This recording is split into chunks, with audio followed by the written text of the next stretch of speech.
गुरु ब्रह्मा गुरु विष्णु गुरुदेवो महेश्वर गुरु साक्षात् परब्रह्मा तस्मै श्री गुरुवे नमः। वृषभध्वजाय विद्महे कृणीयस्ताय धीमहि तन्नो गुरु प्रचोदयात्। काञ्चीवासाय विद्महे शान्तरूपाय धीमहि तन्नो चन्द्रशेखरेन्द्र प्रचोदयात्। हर हर शंकर जय जय शंकर हर हर शंकर जय जय शंकर। ஆன்மீக நண்பர்கள் எல்லாருக்கும் நமஸ்காரம். இன்னைக்கு வியாழக்கிழமை, குருவுக்கு உகந்த நாள். நம்ம கடந்த 2 வருஷத்துக்கு மேலேயும் நம்முடைய பிரத்யக்ஷ தெய்வம் பூஜ்ய ஸ்ரீ காஞ்சி மகா சுவாமிகள் இன்னைக்கு வரைக்கும் நடத்திட்டு வர பல அற்புதங்களை நான் கேட்டது, படித்தது எல்லாம் தொகுத்து ஒரு சிறு கதை வடிவில் உங்கள்கிட்ட ஒவ்வொரு வியாழக்கிழமையும் சொல்லிட்டு வரேன். அந்த வகையில் பல வருஷத்துக்கு முன்னால் நடந்த ஒரு அற்புத நிகழ்வைத்தான் சொல்ல போகிறேன். அப்போ பெரியவா நம்ம ஆந்திரா சித்தூர் பக்கத்தில் ஒரு கிராமத்தில் தங்கியிருக்கு. ரொம்ப சின்ன கிராமம் அது. மொத்தமே ஒரு 20-25 ஃபேமிலி தான் இருக்கும். ரொம்ப சின்ன கிராமம்.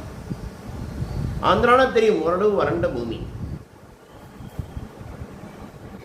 அங்கே பெரியவா ஒரு பிரைமரி ஸ்கூல், ஆரம்ப பள்ளிக்கூடத்தை தங்க வைக்கப்பட்டிருக்கா பெரியவா.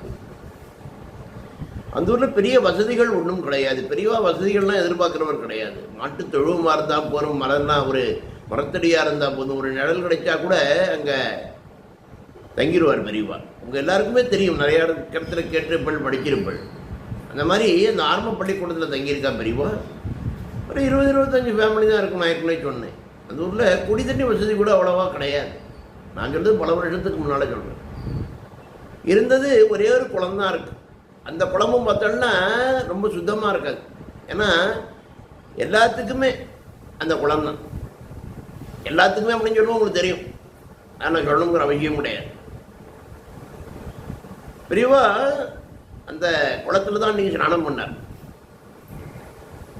ஸ்நானம் பண்ணிட்டு அந்த ஊரில் உள்ள ஃபேமிலி ஒரு 25 ஃபேமிலிக்கும் தரிசனம் கொடுத்துட்டு சாயந்தரமாக அந்த ஊரை விட்டு கிளம்பி அடுத்த ஊருக்கு, அடுத்த கிராமத்துக்கு போகிறான் பெரியவா.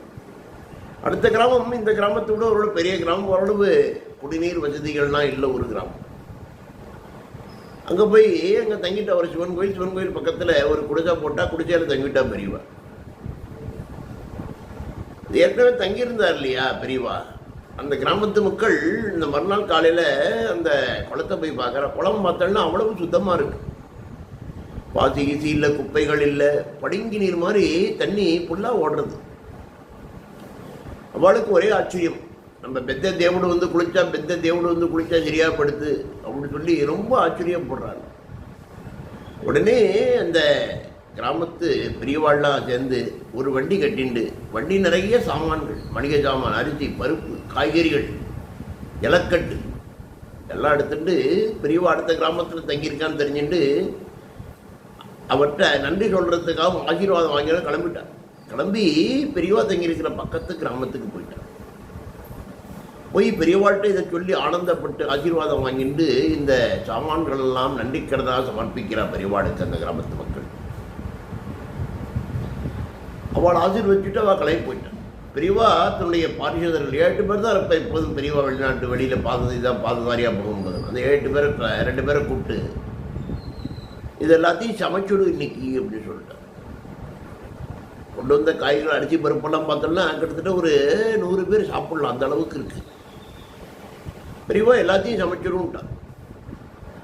அவளுக்கு ஒரே ஆச்சரியம் வரும், ஏன்னா எல்லாத்தையும் சமைக்க சொல்கிறார். பெரியவா சொல்லிட்டா வேறு மறு பேச்சு கிடையாது.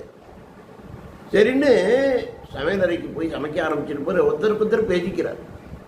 என்ன பண்ணுறது, அவர் சொல்லிட்டு நம்ம சமைச்சு தான் ஆகணும் பாரு, இவ்வளோ பேருக்கு சமைக்க சொல்ல, நம்ம 8 பேர் தான் இருக்கோம், எவ்வளோ சமைச்சு பண்ணிட்டோம்னா வீணாக போனோம், ஏன் மீன் பண்ணுறான்னு தெரில, நாளைக்கு வச்சுக்கலாமே அப்படின்னு ஒருத்தர் பேசிக்கிறார். பெரியவா காதுலேயும் முழருது. ஆனால் அவர் அதை கண்டுட்டு தான் தெரியும். 12-1 மணி ஆச்சு. பெரியவாளும் விஷாவந்தன் எடுத்துட்டாச்சு. அந்த அவளோட கூட வந்த 7 பேரும் சாப்பிட்டாச்சு. சாப்பிட்டதுக்கப்புறம் பார்த்தோம்னா கிட்டத்தட்ட 100 பேருக்கு சமைச்சதில் ஒரு 7 பேர் தான் சாப்பிட்ருக்கான். பாக்கி அப்படியே இருக்குது. எல்லாரும் மனம் வந்துட்டு பாரிஷாதெல்லாம் என்ன பண்ணுறா, அதெல்லாம் போட்டு பாத்திரத்தை மூடி வச்சுடுறான். இது முடிஞ்சு ஒரு 1:30 2 மணிக்கு வர கிட்டத்தட்ட 3-3:30 மணி ஆயிடுது. திடீர்னு 2 பெரிய வேனில் வந்து ஒரு கிட்டத்தட்ட ஒரு 50-60 பேர் இறங்குறான் பெரியவாளை தரிசனம் பண்ணுறதுக்காக. எல்லாம் குஜராத்தி. இறங்கிட்டு பெரியவாளை தரிசனம் பண்ணணுங்கிற.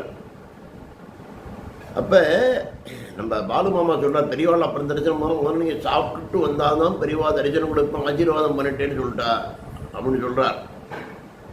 பெரியவர்கிட்ட சொல்லலை. இருந்தாலும் பாலு மாமா சொன்ன உடனே அந்த குஜராத்தி 50-60 பேர் வந்தாள் இல்லையா, அவள் எல்லாருமே உட்காந்து சாப்பிட்றான். அந்த ஒரு ருசியை சாப்பாட்டில் அவள் அது வரைக்கும் பார்த்ததே கிடையாது. வேணுங்க அள்ளி அள்ளி போடுறா, அவளும் அள்ளி அள்ளி சாப்பிட்றான். கடைசியில் பார்த்தோன்னா ஒரு பருக்க கூட கிடையாது, ஒரு கரண்டி சாம்பார் குழம்பு கூட எதுவுமே கிடையாது, கூட்டு பொரியல் எதுவுமே இல்லை, சுத்தமாக காலியாகிடுது. அவளுக்கெல்லாம் ஒரே ஆச்சரியம். அதுக்கப்புறம் பெரியவாள்கிட்ட போய் தரிசனம் பண்ணுற, ஆசீர்வாதம் வாங்கிக்கிறார். ஆசீர்வாதம் வாங்கிட்டு கிளப்பிட்டார். அப்போ இந்த பாத்திரத்தை தைக்கும்போது அந்த பாரிஷாதெல்லாம் பேசிக்கிறார். இவா வரப்போறாலும் பெரியவாளுக்கு எப்படி தெரிஞ்சதுன்னு தெரியலையே. எப்படி தெரிஞ்சது? அவ்வளோ பேருக்கு சமைக்க சொல்லி, ஏன்னா வந்ததுக்கப்புறம் சமைக்க சொன்னால் கிட்டத்தட்ட 2-3 மணி நேரம் ஆகும் சமைக்கிறதுக்கு. அப்போ 3-4 மணிக்கு வந்திருக்கான்னா மத்தியானம் சாப்பாடு அவளுக்கு 7 மணி ஆகிடும். 7 மணிக்கு சமைச்சு சாப்பிட்டு போகிறதுங்கிறது ஒரு கஷ்டமான ஒரு விஷயம்.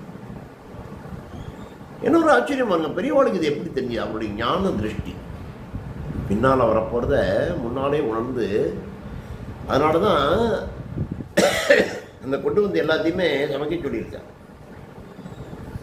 கிட்டத்தட்ட 100 பேருக்கு வந்த உணவு எல்லாத்தையும் சமைச்சிருக்கா. அந்த ஒரு ருசியான உணவு 60 பேர் சாப்பிட்டு முடிச்சுட்டாரு. என்ன ஒரு ஆச்சரியமான இல்லையா? அதாவது பெரியவரோட ஞான திருஷ்டி முக்காலமும் உணர்ந்தவர் தான் பெரியவா. பெரியவா தான் மகேஸ்வரன், மகேஸ்வரன் தான் பெரியவா. அதில் எந்த ஒரு ஐயப்பாடும் யாருக்குமே இருக்கக்கூடாது. பெரியவாள்கிட்ட நம்மளை ஒப்படைச்சு நம்ம பார்த்து பாருங்க, புரியுறதா? இதே பாரிஷாதா என்னடா அப்படின்னு சலிச்சுண்டார். வேஸ்டாக போகிறதே அந்த சாப்பாடெல்லாம் நினச்சி சலிச்சுண்டவா. இவா அந்த குஜராத்திஸ் 2 வேனில் வந்து சாப்பிட்டு எல்லாம் போனதுக்கப்புறம் அவளுக்கே ஒரு ஆச்சரியம் ஆகிடுது. அதாவது பெரியவா பக்கத்தில் இருந்தவாளுக்கே கூட பெரியவாருடைய அந்த உன்னத ஞான திருஷ்டியை அறிய முடியாத ஒரு நிலை. உண்மையான பக்தி இருந்தால் நம்ம பெரியவா நம்மளை கைவிட மாட்டேன். எப்போது பெரியவாள்கிட்ட நம்மளை விட சொன்னது போகிறோம். ஏன்னா சாட்சாத் பெரியவா தான் பரமேஸ்வரன், பரமேஸ்வரன் தான் பெரியவா. இன்னும் ஒரு அழகிய அற்புதம் அடுத்த வியாழக்கிழமை சொல்கிறேன். அது வரைக்கும் ஹரஹர சங்கர ஜெய ஜெய சங்கர, ஹரஹர சங்கர ஜெய ஜெய சங்கர. எல்லாருக்கும் நமஸ்காரம்.